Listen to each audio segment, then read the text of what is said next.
préparé bu baax a baax non incha allah bien sûr loolu ñu siy liggéey bu baax a baax te format bi du duroog format yële te président Ousmane Sonko bu dogu kese pour def benn mbir dëgg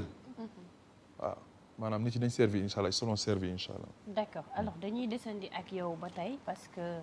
foog ñu avancer ci beneen point bi donc waxoon nañ ni le premier ministre Ousmane Sonko defoon na sortie par rapport ak la renégociation des contrats et des conventions et tey bëgg nañ xam aussi différents secteurs stratégiques la wax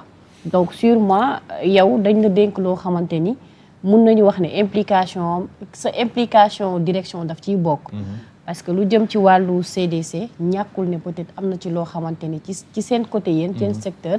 par rapport ak renégociation yi récupérer ngeen ko wala am na ci kaw loolu tamit bëgg nañ xam exactement fan la yëf yi toll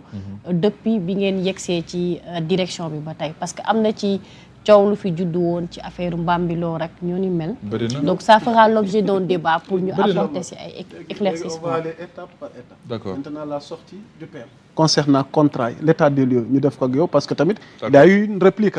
donc jàpp nañ ni lépp lu mu wax de l'autre côté moom voilà donc ay information la ça n'a rien à voir avec la réalité yow mi nekk au cœur nag nga xam li PM exposé nag ñu dikkaat ci mbir moom déjà xam nga le premier ministre liggéeykat la dafa ñeme coono xam nga bi ñu nekkaan si parti bi man bokk na li ma gënoon impressionné mooy bu duggaan bureau bu toogee à part julli naan ataaya wala jug talal tànk yi doo ko gis mu déplacé wu dafa ñeme liggéey Ousmane Sonko naturellement dafa ñeme liggéey loolu yaakaar naa ñëpp xam nañu ko liggéey bi muy def primature c'est un travail très sérieux il a cherché des compétences yu am doole wër ko muy benn la deuxième chose lii du liggéey moom moo taxaw rek def traitement politique affaire bi non du moom moo jël rek documents yi exploité ko non dañ jël ay experts yoo xamante ne seen xel dafa màcc ci domaine yu bare ñii ci marché public ñii ci finance ñii ci leneen ak leneen ñii ci ay mines et cetera ñoom ñoo liggéey en commission ba génne ay conclusions ba génne ay rapports seen rapport boobu nga boole ci ay préconisations yu nekk ci ay rapports Cour des comptes ak inspection générale d'État parce que félicité na leen aussi ñëpp di dégg su boobaa da ngay am matière pour discuter pourquoi parce que liñ la seggal jox la ko mu nekk ay points yim ci mën a teg ci kaw place publique bi la def li ci des sax dafa joxe sax rendez-vous mais dina amaat beneen yoon la preuve génne wuñu lépp donc c'est dire que day séquencer mbir yi y a un travail très sérieux qui a été fait derrière mu jël conclusion yi di ko exposer ñun CDC ba ñu jëlee suñu parti il y a pas longtemps moom ci boppam premier ministre transmettre nañu rapport bi inspection générale d'État def sur la gouvernance de la CDC rapport bi inspection générale d'État def sur l'ensemble des filiales de la CDC mu nekk 2 rapports yi pour wax mu clair bu ñu ko defee ba pare IGE da koy jébbal le président de la République non su ñu ko defee ba pare day jox kiñ ko def mu joxe ay observation ñu ko ñun li ñu relevé yow nga joxe say observation ba joxe say observation ba pare rapport bi day dellu ñoom bu ñu ko compiler ci président de la République ñu ne ko rapport baa ngi nii rapport bi day am ay recommandation maanaam dañuy def ay constat gis nañ fi Dieuwrine Ndiasse jël na lii jox na ko Thioune jox na Abbas et cetera ba ñu constaté li ñuy constaté ba pare def ay recommandation yoo xamante ne dañuy adressé soit au ministre soit au directeur général soit au ministre et au directeur général en même temps et cetera soit à l'organe de délibérant et cetera recommandation yi ñu joxe président moo koy valider wala mu ñaax ko valider maanaam su ko approuvé mooy nangu na ko su ko approuvé wul mooy man nanguwuma lii maanaam bu ñu nee Dieuwrine Ndiasse dafa war a delloo 10 000 francs yi mu fi jëloon président ne approuvé naa ko rek bu ko joxee justice day nekk désormais ay directives c'est-à-dire que désormais lii c'est tout de suite applicable maanaam dañuy toppi jël si Ndiasse pour jël suñu 10 000 yaa ngi dégg maintenant rapport au CDC def na circuit boobu noonu yëpp ba ñu jox ñu ko ba ñu approuvé ko ba mu dem justice ba fi mu nekk nii ñu ngi koy exploité moo tax ñu bëri ñi nekk seen tour nekk ci rapport yooyu ñu ngi leen di convoqué ñu ngi dem wuyu ji d'accord maintenant pour la partie CDC damay résumer rek CDC 2017 dañ ko gëjoon a audité 2017 dañ ko gëjoon a audité 2017 CDC waaw la Cour des comptes nga def foofu rapport 2017 te 2017 ak léegi ça fait 9 ans 9 ans te 2017 boobu day tombé ak quelque chose ci dundu CDC. La CDC a été créée par la loi 2006-03 du 4 janvier 2006 mais 2017 lañu indi loi bu bees muy la loi 2017-32 du 15 juillet 2017 nga xamante ne mooy modifier loi bi améliorer gouvernance bi mais aussi dugal la politique de filialisation mais maanaam nga mun a créer ay filiales donc à partir de 2017 le CDC commencé am ay filiales donc bu ñu arrêté foofu contrôle bi rek xamal ni filiales yooyu yëpp soo matul nan nañ am ay jafe-jafe mais CDC ci boobu dafa nar a am ay jafe-jafe moo tax rapport bi ñu génne day laal filiales yëpp ngay gis loo xamante ne c'est extraordinaire ci filiales yi mais di gis aussi ci CDC elle-même loo xamante ne aussi jéggi na dayoo maintenant pour revenir au rapport yi nga xamante ne PM am na ko exploité ko ba génne ci ay résultats aussi dafa am yu ci marquant tey buñ la ne koo xamante ne moo bindoon pétrole et gaz chronique d'une spoliation avant loolu mu bindoon solution après loolu ñaar yooyu ñëpp mu bind benn document sur la décentralisation en relation avec le ministre Bala Moussa kooku tey bi diggee woon ne su ma jotee nguur gi incha allah dinaa renégocier contrat yëpp y a une dizaine d'années ma ko waxoon tey buñ la nee renégocier na ba muy commencé am jeexintal déjà dëppale na waxu promesse ak waxu réalité de pouvoir muy benn li ci marquant mooy buñ la nee lu mel ni Yaakaar Teranga je crois que xaw ma ndax dalal nga le DG de Petrosen Guèye mais maa ngi leen di ñaan bu nekkee dalal leen ko ngeen dalal ko. incha allah parce que Guèye bu la expliquer man premier jour ma dégg parce que dañu def on a participé ensemble à un panel. ci la journée de la diaspora. muy wax Yaakaar Teranga la facette le Sénégal am ci gaz ak la nga xamante ne mën nañ ko ci exploiter ak la mën a jural Sénégal ak en termes d'impact ci coût énergie c'est extraordinaire ak li ñu ci mën a gagner ci xaalis bien que investissement bi lourd na.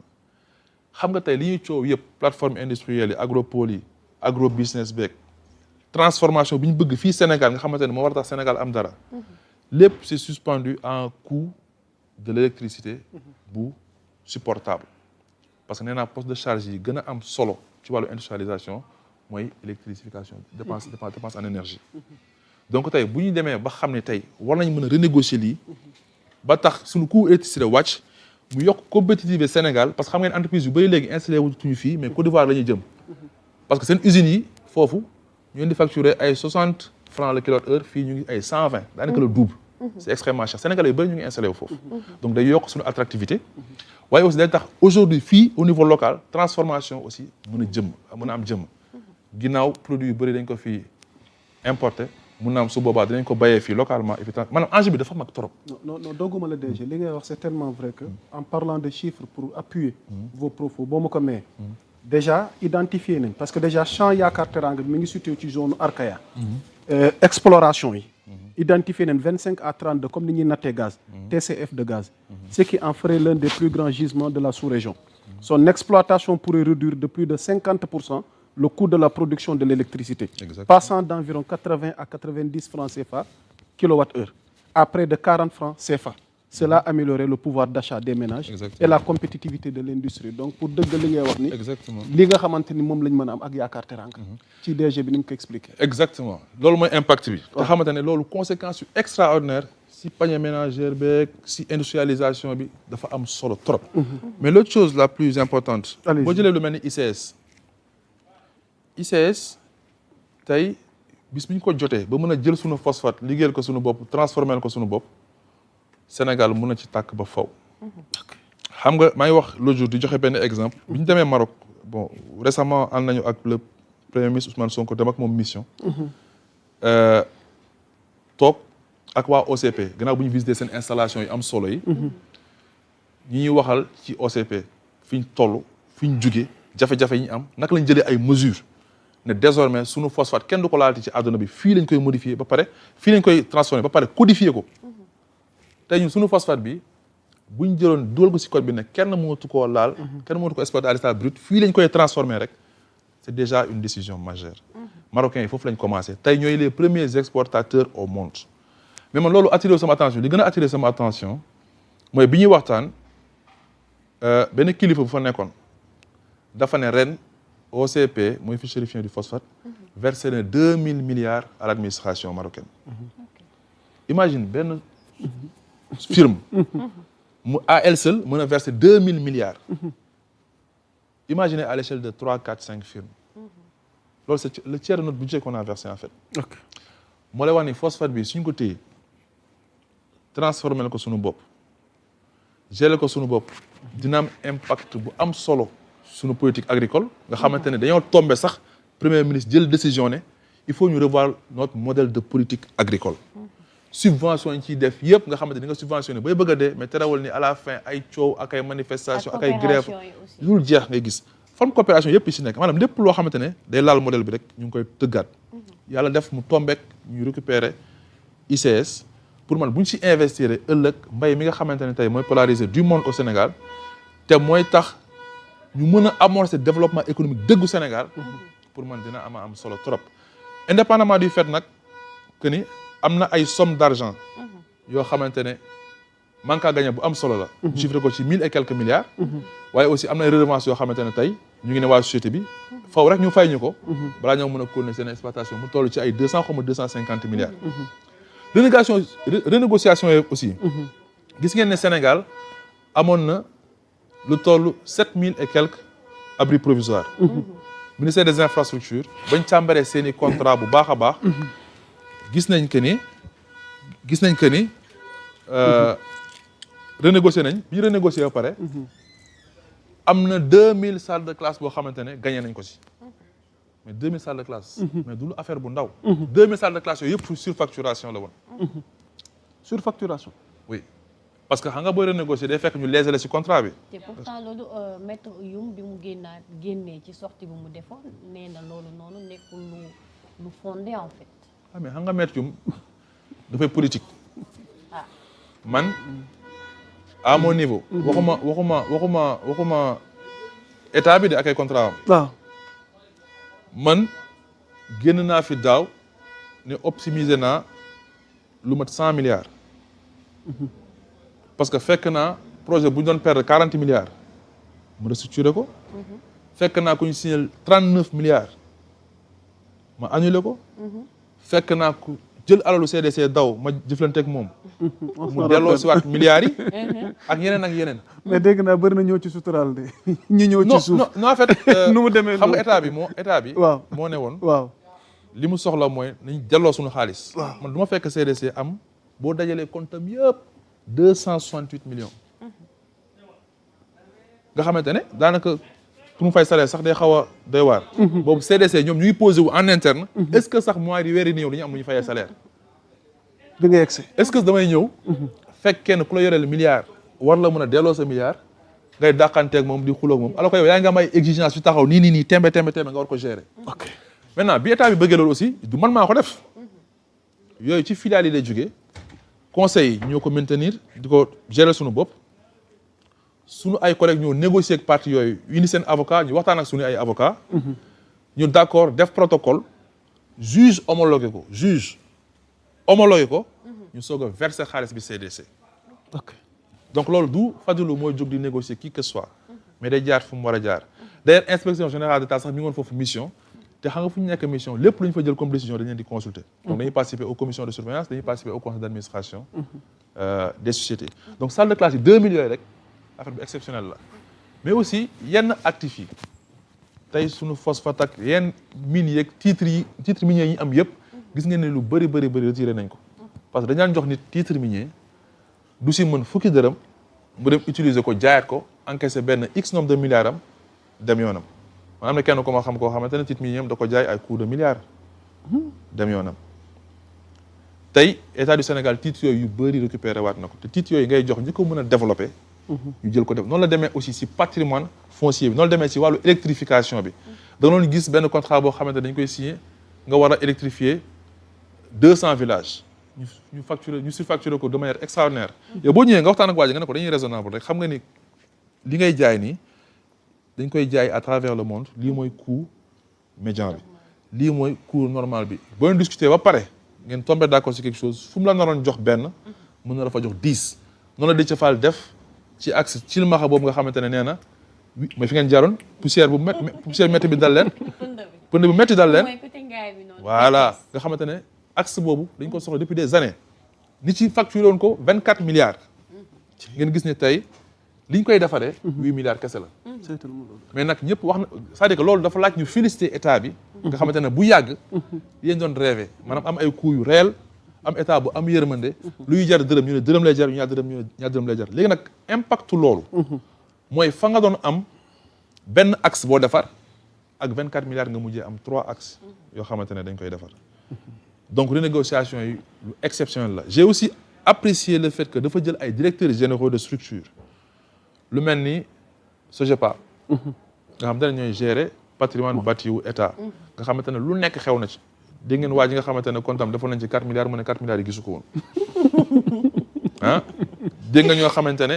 dañoo jëloon terrain état buy jar ay 8 10 ba 12 milliards dem liggéeyal état fay lu jar 1 2 3 milliards ñu jox leen ko maanaam ñuy marché ci état marché yu metti man am na koo xamante ne dama annulé contrat am CDC parce que dafa jël luy jar 17 milliards 700 versé compte CDC 6 milliards 500 boobu ñu ngi am problème mu xaalis mu ñëw rek versé 6 milliards 500 ma génne xaalis bi annulé opération bi mu ñëw gis ma ñuy waxtaan ma ne ko léegi yow war ma sa projet bi nga bëggoon def mu projeté projet bi business plan bi ci kaw foncier bi mu bëggoon jël si ñun mi ngi ko valoriser à 17 milliards 700 ma ne ko est-ce que gis nga sa ligne bële gis nga li nga valoriser foncier bi mu ne ma 17 milliards 700 ma ne ko la moo taxoon nga ñuy versé 6 milliards 500 maanaam bu ñu signé rek yow nga gagné 11 milliards ci saasa loolu par exemple man dama ko annulé renégociation loolu mooy njëriñam te 17 milliards 700 yooyu noonu day mën a tout de suite nga jël ko ñu ne ah état bi day def APE wala état bi dafa bëgg investir ci tel volet ñu ne ah CDC lan nga mën mu ne man mën naa 5 10 milliards wala 17 milliards def ko ci loolu mooy intérêt wu renégociation yaa ngi dégg donc on l'a fait sur beaucoup de choses mais li ci am solo rek mooy li premier ministre di wax deful traitement politique c'est-à-dire que documents yi muy génne ay commission ñoo ci liggéey ay corps de contrôle yi gën a prestigieux Sénégal ñoo ci liggéey ba pare tey mu soog leen génneel information Ousmane Sonko dafa am lu muy gérer information je donne un exemple bi ñuy coow 94 milliards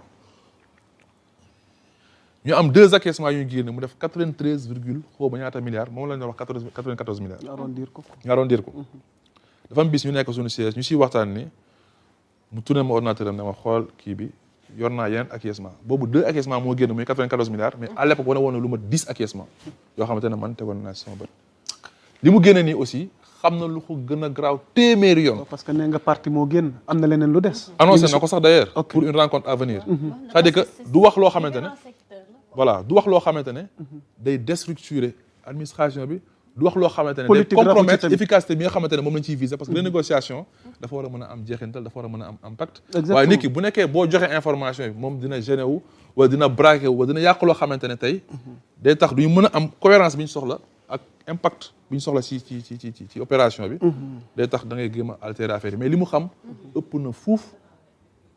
li nga xamante ne moom lañ exposé ëpp na ko fuuf. ok waaw le temps mu soufflé parce que am na loo xam ne war na ci dikk parce que bésu tey ji le PM en question tey ci cabinet am la bokk defe naa tey amoon na réunion comité de pilotage mooy pacte national de stabilité sociale bi te bëri na ay mesures yi nga xamante ni jël nañ ko fa. waaw loolu tam loolu dinañ ci dikk. social yi nga xamante ni peut-être CDC annoncé woon na ko. dinañ ñëw ci parti bëgg nañ xam exactement ndax xam acteurs yi jotoon nañu jot seen xaalis. est-ce que jot nañ logement yeeg yooyu donc loolu bëgg nañ ci éclaircissement en attendant nga soufflé donc ñu bàyyi ko mu soufflé tuuti kon jeex na soxna daal en attendant DG soufflé mbokk yi waxtaan wi dafay dox di wéy ma ñëw ci doyen Abbas bu ko defee Abbas ñu def benn tënk rek ndax defe naa DG may nañ ko mu daal di leeral lu bëri loo xamante ni teewlu nañ ko ñun ñëpp ñu bëgg a xam lan nga ci dolli fii fii tool yow sa waxtaan balaa muy neex da ngay waxtaan ak borom xam-xam ma jàpp ni baliser na terrain bi ba mu leer nañ waaye Sénégal dafa bëri ay Marocains Sénégal dafa bëri ay Marocains des Sénégalais Marocains mooy nga bay ba Sénégal gagné finalam nga bëgg a jubiler à sa place moo fi bëri ci suñu politiciens yi récépissé mus na fal nit am sa récépissé rek musuloo dem élection kenn xamula kenn ràññew la kenn distinguew la ci benn enjeu doo maire doo député yow courtier ci koñ bi sax buñ ko doon nommé doo fa falu courtier nga bëgg a saper l'histoire politique du Sénégal écrit noir sur blanc que le maître du jeu en 2024 qui a changé le jeu s'appelle Ousmane Sonko. nga ne kooku falul président Bassirou Diomaye Diakhar ci lan lañ ko teg lu muy fumisterie intellectuelle nañ waxante dëgg. L'histoire est têtue parce que yàgg naa la ko wax. nous sommes des témoins oculaires de cette histoire. kon pour man wax bi dem na ñëw na dafa am ñoo xamante ni décret moo tax dañuy wax pour décret bu ñu waxee clin d'œil man maa indi man maa def te defoo fi dara defuñu fi dara nañu waxante dëgg ku def